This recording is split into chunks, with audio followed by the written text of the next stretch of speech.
नमस्कार साथियों, KVS academy में आपका बहुत बहुत स्वागत है। साथियों, आज की जो क्लास है वो दो सेक्शन में रहेगी।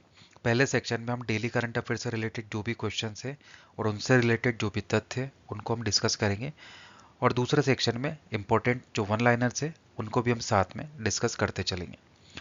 और साथियों, अगर आप ये पीडीएफ डाउनलोड करना चाहते हैं तो वीडियो के डिस्क्रिप्शन में हमारे टेलीग्राम चैनल का लिंक अवेलेबल है, वहां से जाके आप इसको डाउनलोड कर सकते हैं। तो आइए पहले क्वेश्चन की तरफ चलते हैं। अमेरिका के नवनिर्वाचित राष्ट्रपति डोनाल्ड ट्रंप ने federal bureau of investigation FBI का प्रमुख किसे नामित किया है? आपके ऑप्शन हैं तुलसी गाबार्ड, मासात्सुगु अस्कावा, काश पटेल, किथ केलोंग। तो साथियों, इसका सही ऑप्शन है ऑप्शन सी, काश पटेल। आइए इनके बारे में चर्चा करते हैं। इस नियुक्ति के साथ ही काश पटेल उनके मंत्रिमंडल में चुने जाने वाले दूसरे अमेरिकी भारतीय बन गए। साथियों, आपको याद होगा कल या परसों की क्लास में हमने इनके बारे में डिस्कस किया था, जय भट्टाचार्य के बारे में। ये भी उन्हीं उन्हीं के द्वारा नामित किए गए हैं। ठीक है, ये भारतीय मूल के अमेरिकी वैज्ञानिक हैं जो देश के शीर्ष स्वास्थ्य अनुसंधान और वित्तीय पोषण संस्थान तथा नेशनल इंस्टीट्यूट ऑफ हेल्थ के निदेशक के रूप में चुने गए थे। साथियों, नेक्स्ट क्वेश्चन की तरफ चलते हैं। विश्व बैंक की सहायता से भारत के किस राज्य में आर्टिफिशियल इंटेलिजेंस केंद्र स्थापित किया जाएगा? आपके ऑप्शन है पंजाब, हरियाणा, झारखंड या मिजोरम। तो साथियों, इसका सही उत्तर देने का प्रयास करें। साथियों, इसका सही उत्तर है ऑप्शन बी, हरियाणा। आइए एक बार इसके बारे में चर्चा कर लेते हैं। हरियाणा में विश्व बैंक की सहायता से आर्टिफिशियल इंटेलिजेंस केंद्र की स्थापना की जाएगी। इससे युवाओं को आर्टिफिशियल इंटेलिजेंस और आधुनिक तकनीक का कौशल उपलब्ध कराने में मदद मिलेगी। आइए नेक्स्ट क्वेश्चन की तरफ चलते हैं। ईपीएफओ के केंद्रीय न्यासी बोर्ड की 236वीं बैठक की अध्यक्षता किसने की है? आपके ऑप्शन हैं पीयूष गोयल, डॉक्टर जितेंद्र सिंह, निर्मला सीतारमण एंड मनसुख मांडविया। तो साथियों, इसका सही ऑप्शन है ऑप्शन डी, मनसुख मांडविया जी। इनकी अध्यक्षता में ईपीएफओ के केंद्रीय न्यास बोर्ड की 236वीं बैठक हुई है। आइए एक बार इनके बारे में डिस्कस करते हैं। केंद्रीय श्रम और रोजगार मंत्री मनसुख मांडविया ने 30 दिसंबर को नई दिल्ली में कर्मचारी भविष्य निधि संगठन ईपीएफओ के केंद्रीय न्यास बोर्ड का 236वां बैठक की अध्यक्षता की है। आइए नेक्स्ट क्वेश्चन की तरफ चलते हैं।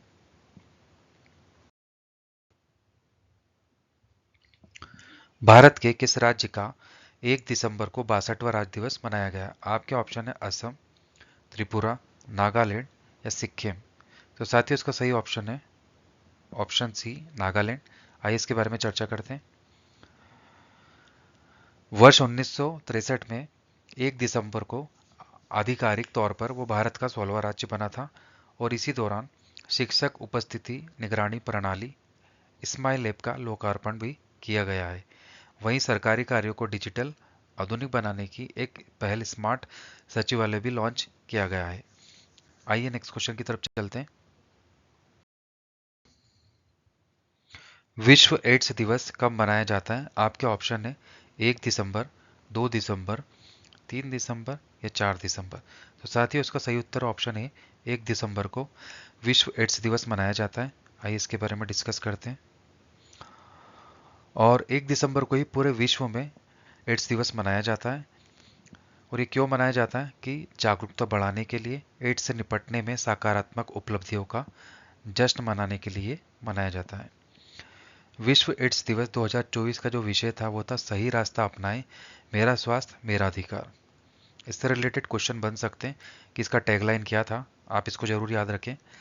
यह विषय सुलभ अधिकार आधारित स्वास्थ्य सेवा का आह्वान है, जो एचआईवी एड्स से प्रभावित लोगों को जीवंत और पूर्ण जीवन जीने के लिए सशक्त बनाता है। 1988 में पहला विश्व एड्स दिवस मनाया गया था। इससे रिलेटेड क्वेश्चन बन सकते हैं कि पहला एड्स दिवस कब मनाया गया है, आप इसको जरूर याद रखें। आइए नेक्स्ट क्वेश्चन की तरफ चलते हैं। भारत के किस राज्य में बस संगवारी ऐप लॉन्च किया गया है? साथियों आपके ऑप्शन है बिहार, पश्चिम बंगाल, गुजरात या छत्तीसगढ़। साथियों इसका सही उत्तर है ऑप्शन डी, छत्तीसगढ़। वहां पर ये एप्लीकेशन लॉन्च किया गया है। आइए इसके बारे में देखते हैं। छत्तीसगढ़ के मुख्यमंत्री विष्णुदेव साय ने बस संगवारी ऐप लॉन्च किया है। इस ऐप के जरिए बस में यात्रा करने वाले जो यात्री हैं वो घर बैठे बस का जो टाइम टेबल होता है या रूट्स की जो जानकारी होती है उनको आसानी से उसमें मिल जाएगी। लाइव लोकेशन हो गई, टाइम टेबल हो गया कि बस कहाँ से किस स्टॉप तक जाएगी, अभी कहाँ पर है, वो सारी डिटेल्स इस एप्लीकेशन के माध्यम से लोगों को प्राप्त होगी। आइए नेक्स्ट क्वेश्चन की तरफ चलते हैं। हाल ही में किसे संयुक्त राष्ट्र वैश्विक उत्कृष्टता पुरस्कार से सम्मानित किया गया है? आपके ऑप्शन है दीपक मेहता, प्रभाकर कुमार, डॉक्टर बसंत गोयल या इनमें से कोई नहीं। तो साथियों इसका सही उत्तर है ऑप्शन सी, डॉक्टर बसंत गोयल जी है जिनको ये पुरस्कार मिला है। आइए इनके बारे में डिस्कस करते हैं। दुबई में संयुक्त राष्ट्र वैश्विक उत्कृष्टता पुरस्कार में मुख्य अतिथि के रूप में सम्मानित किया गया है। स्वास्थ्य सेवा परोपकार में इनके उल्लेखनीय योगदान के लिए United State of America International University honoris causa से डॉक्टरेट की उपाधि भी इनको मिली है। आइए नेक्स्ट क्वेश्चन की तरफ चलते हैं। न्यूजीलैंड क्रिकेट टीम में 9000 रन बनाने वाले पहले कीवी खिलाड़ी कौन बने? आपके ऑप्शंस हैं जो Root, Kane Williamson, Daryl Mitchell या डीन फॉक्सक्रॉफ्ट। तो साथियों इसका सही उत्तर है ऑप्शन बी, केन विलियमसन। आइए इनके बारे में चर्चा करते हैं। दिग्गज बल्लेबाज Kane Williamson New Zealand cricket team में 9000 रन बनाने वाले पहले कीवी खिलाड़ी बने और केन विलियमसन ने इंग्लैंड के खिलाफ खेले जा रहे पहले टेस्ट में दूसरा अर्धशतक बनाया है और 30 नवंबर को 9000 रन पूरे करने में कामयाब हुए हैं। साथियों इनको आपने कई बार देखा होगा, ये आईपीएल में भी खेलते हैं और ये हैदराबाद की टीम में अधिकतर कैप्टनशिप इन्होंने की है। आइए नेक्स्ट क्वेश्चन की तरफ चलते हैं। K4 बैलिस्टिक मिसाइल का परीक्षण किस पनडुब्बी के द्वारा किया गया है? आपके ऑप्शन है INS Arighaat, INS Viraat, INS Vikrant या इनमें से कोई नहीं। तो साथियों इसका सही उत्तर है ऑप्शन है आईएनएस अरिघाट के द्वारा हमने K4 बैलिस्टिक मिसाइल का परीक्षण किया है। आइए इसके बारे में चर्चा करते हैं। परमाणु ऊर्जा चलित पनडुब्बी से लगभग 3500 किलोमीटर की मारक क्षमता वाली परमाणु क्षमता वाली बैलिस्टिक मिसाइल का परीक्षण किया है और ये हमने पहली बार किया है। आइए अगले क्वेश्चन की तरफ चलते हैं। हाल ही में 13वां राष्ट्रीय बीज सम्मेलन कहाँ शुरू हुआ है? आपके ऑप्शन है जयपुर, वाराणसी, लखनऊ या इनमें से कोई नहीं। तो साथियों इसका सही उत्तर है ऑप्शन बी, वाराणसी। आइए इसके बारे में चर्चा करते हैं। और जो इसका टाइमिंग था वो 28 से 30 नवंबर 2024 वाराणसी में हुआ है और ये किसने करवाया है? ये कृषि एवं किसान कल्याण मंत्रालय तथा अंतर्राष्ट्रीय चावल अनुसंधान संस्थान द्वारा। कार्यक्रम का आयोजन अंतर्राष्ट्रीय चावल अनुसंधान के दक्षिण एशियाई क्षेत्रीय केंद्र तथा राष्ट्रीय बीज अनुसंधान एवं परीक्षण केंद्र के सहयोग से किया जा रहा है। 2024 का विषय है कि बीज क्षेत्र में क्षेत्रीय सहयोग, भागीदारी, ज्ञान के आदान प्रदान को बढ़ावा देना। कहने का मतलब ये है कि बीज क्षेत्र में जो क्षेत्रीय सहयोग हम क्या क्या कर सकते हैं, उनकी क्या भागीदारी हो सकती है और उसमें हम क्या नॉलेज शेयर कर सकते हैं, उससे रिलेटेड इसका विषय था। आइए नेक्स्ट क्वेश्चन की तरफ चलते हैं। हाल ही में कौन एनएसडीएल के एमडी और सीईओ के रूप में शामिल हैं? आपके ऑप्शन है केशव चंद्रा, विजय चंडोक, सुमित धर्मवर्धन या इनमें से कोई नहीं। तो साथियों इसका सही उत्तर है ऑप्शन बी, विजय चंडोक जी। इनको अभी एमडी और सीईओ के रूप में शामिल किया गया है। आइए इनके बारे में चर्चा करते हैं। किसके द्वारा किया गया है? एनएसडीएल के द्वारा। एनएसडीएल का फुल फॉर्म क्या होता है? नेशनल सिक्योरिटीज डिपॉजिटरी लिमिटेड ने शुक्रवार 29 नवंबर 2024 को कहा है कि वित्तीय बाजार के दिग्गज विजय चंडोक इनके प्रबंध निदेशक और मुख्य कार्यकारी अधिकारी के रूप में शामिल हैं। इससे पहले ये क्या करते थे? इससे पहले ये आईसीआईसीआई सिक्योरिटीज के एमडी और सीईओ के रूप में कार्यरत थे। इन्होंने आईसीआईसीआई के समूह में महत्वपूर्ण भूमिका निभाई, ठीक है, और यहाँ आके बोर्ड मेंबर में कार्यकारी निदेशक के रूप में शामिल हुए थे। आइए नेक्स्ट क्वेश्चन की तरफ चलते हैं। हाल ही में किसे 2024 फाइजर पुरस्कार से सम्मानित किया गया है? आपके ऑप्शन हैं नीना मल्होत्रा, बिहारी मुखर्जी, अनुराग श्रीवास्तव या इनमें से कोई नहीं। तो साथियों, इसका सही उत्तर है ऑप्शन बी, बिहारी मुखर्जी को यह पुरस्कार मिला है। आइए नेक्स्ट क्वेश्चन की तरफ चलते हैं। हाल ही में किसने विक्रम संपत की पुस्तक Tipu Sultan The Saga of Mysore Interregnum का विमोचन किया है? आपके ऑप्शन है अश्विनी वैष्णव, डॉक्टर एस जयशंकर, धर्मेंद्र प्रधान या इनमें से कोई नहीं। तो साथियों, इसका सही उत्तर option B, doctor S Jaishankar के द्वारा इसका विमोचन किया गया है। आइए इसके बारे में डिस्कस करते हैं। इतिहासकार विक्रम संपत की किताब Tipu Sultan The Saga of Mysore Interregnum 1760-1799 के विमोचन पर विदेश मंत्री एस जयशंकर ने अपने विचार शेयर किए। उन्होंने कहा था कि टीपू सुल्तान भारत के इतिहास का एक जटिल शख्सियत है। उन्होंने टीपू सुल्तान की विरासत के चयनात्मक चित्रण की आलोचना की और कहा था कि ऐतिहासिक तथ्यों को अक्सर शासन की सुविधा के लिए तैयार किया गया है। आइए नेक्स्ट क्वेश्चन की तरफ चलते हैं। हाल ही में कौन संयुक्त राष्ट्र शांति स्थापना आयोग में पुनः निर्वाचित हुआ है? आपके ऑप्शन है फ्रांस, जर्मनी, भारत या इनमें से कोई नहीं। तो साथियों, इसका सही उत्तर है ऑप्शन सी, भारत। आइए इसके बारे में चर्चा करते हैं। सो अभी जो न्यू सेशन स्टार्ट होने वाला है 2025-26 के लिए, तो संयुक्त राष्ट्र शांति स्थापना आयोग ने फिर से भारत को चुना है। आयोग में भारत का वर्तमान जो कार्यकाल है वो 31 दिसंबर को समाप्त हो रहा था। शांति स्थापना आयोग एक अंतर सरकारी सलाहकार निकाय है और महासभा ने जनवरी 1952 के अपने संकल्प 5024 द्वारा सुरक्षा परिषद के अधीन संयुक्त राष्ट्र निरस्त्रीकरण आयोग UNDC का गठन किया है। आइए अगले क्वेश्चन की तरफ चलते हैं।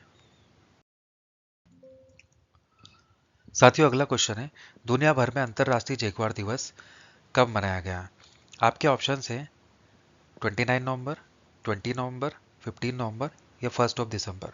तो साथियों, इसका सही उत्तर है ऑप्शन है 29 नवंबर को अंतर्राष्ट्रीय जगुआर दिवस मनाया गया है। आइए इसके बारे में चर्चा करते हैं। जगुआर अमेरिका में सबसे बड़ी बिल्लियां हैं और ये शीर्ष शिकारियों के रूप में एक महत्वपूर्ण पारिस्थितिक भूमिका निभाते हैं, इसलिए अपने पारिस्थितिकी तंत्र के स्वास्थ्य को ये बना के रखते हैं। आइए नेक्स्ट क्वेश्चन की तरफ चलते हैं। अखिल भारतीय पुलिस महानिदेशक और महानिरीक्षक सम्मेलन किस शहर में शुरू हुआ है? आपके ऑप्शन है लखनऊ, भुवनेश्वर, मुंबई या लेह। तो साथियों, इसका सही उत्तर है ऑप्शन बी, भुवनेश्वर।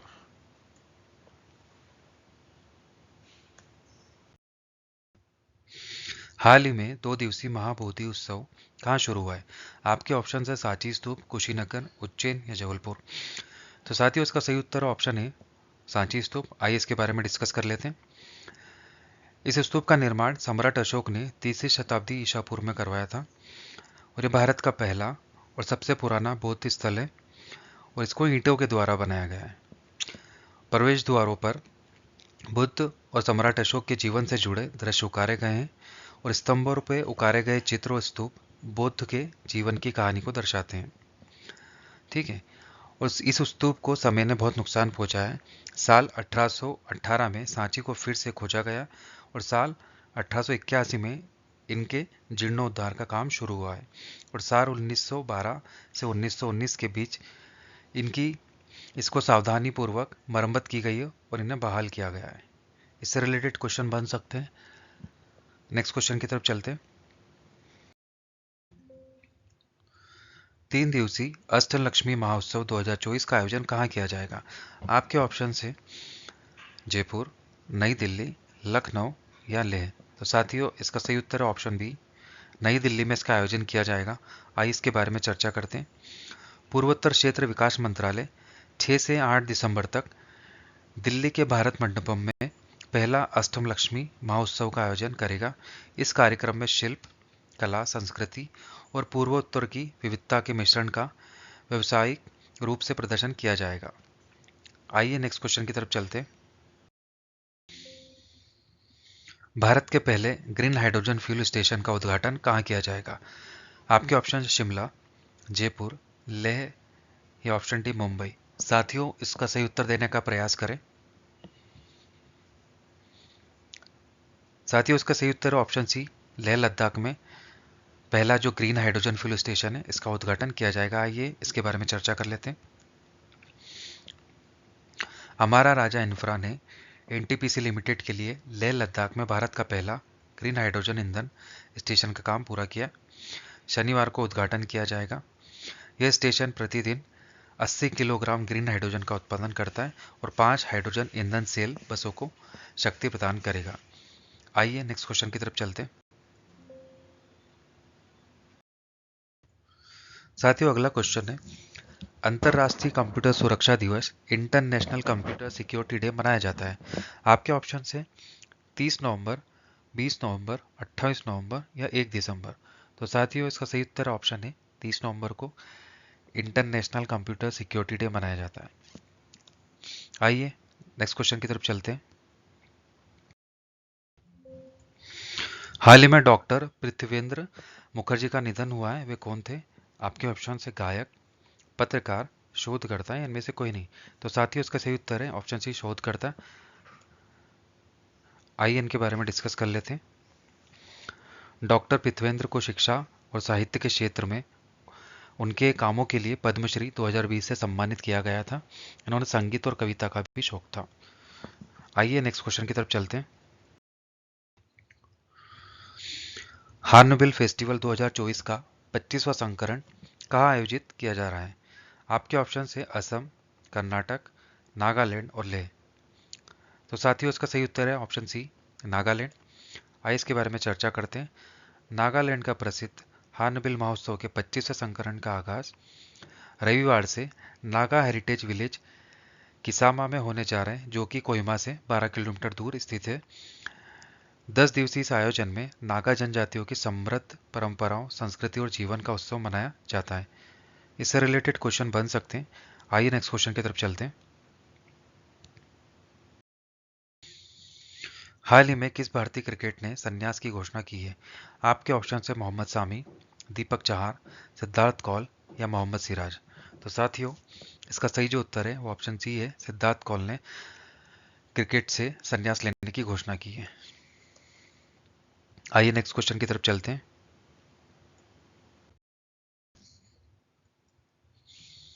16 वर्ष से कम उम्र के लोगों के लिए सोशल मीडिया के उपयोग पर प्रतिबंध लगा दिया गया है। उस कंट्री का आपको नाम बताना है। आपके ऑप्शन है चाइना, ऑस्ट्रेलिया, जापान या भारत। कमेंट सेक्शन में इसका सही उत्तर दें साथियों। साथियों, इसका सही उत्तर है ऑप्शन बी, ऑस्ट्रेलिया ने ये काम किया है कि 16 वर्ष से कम उम्र के लोगों के लिए सोशल मीडिया का पूर्णतः बैन कर दिया है। आइए नेक्स्ट क्वेश्चन की तरफ चलते हैं।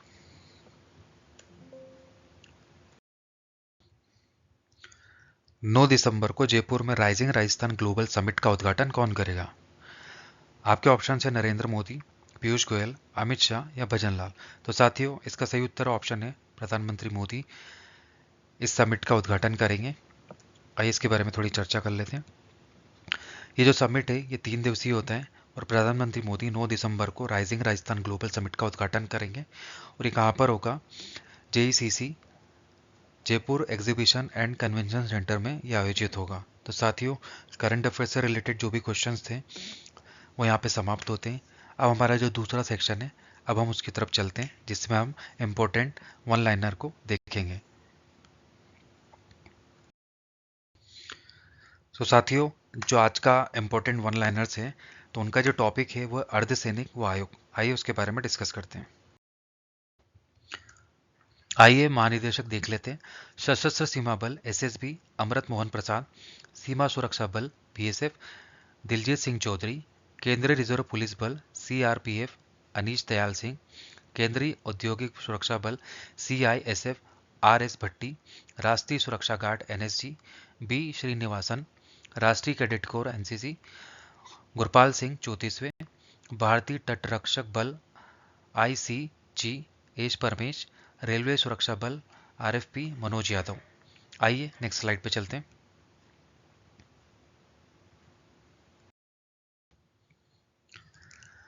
अध्यक्ष नीति आयोग प्रधानमंत्री नरेंद्र मोदी। उपाध्यक्ष आयोग Soman Kumar berry. CEO NITI Aayog BVR Subramaniam. अध्यक्ष लोक सेवा आयोग प्रीति सुदन। अध्यक्ष 22वें और 21वें विधि आयोग ऋतुराज अवस्थी और बलवीर चौहान। अध्यक्ष राष्ट्रीय महिला आयोग विजय राहटकर। अध्यक्ष राष्ट्रीय पिछड़ा वर्ग आयोग हंसराज गंगाराम अहिर। अध्यक्ष कर्मचारी चयन आयोग SSC एस गोपाल कृष्णन। आइए नेक्स्ट स्लाइड की तरफ चलते हैं।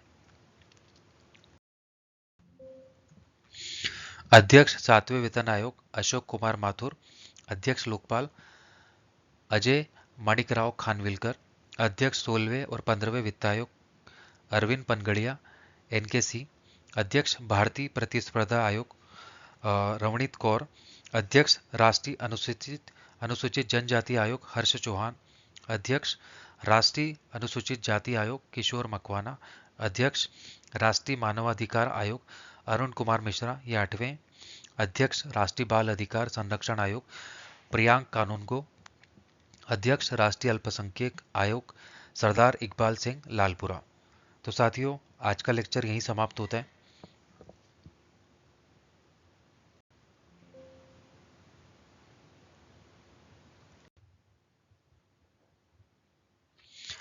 आशा करता हूँ साथियों कि आपको आज का लेक्चर अच्छा लगा होगा। कल इसी टाइम मिलते हैं डेली करंट अफेयर्स की क्लास में। Thank you.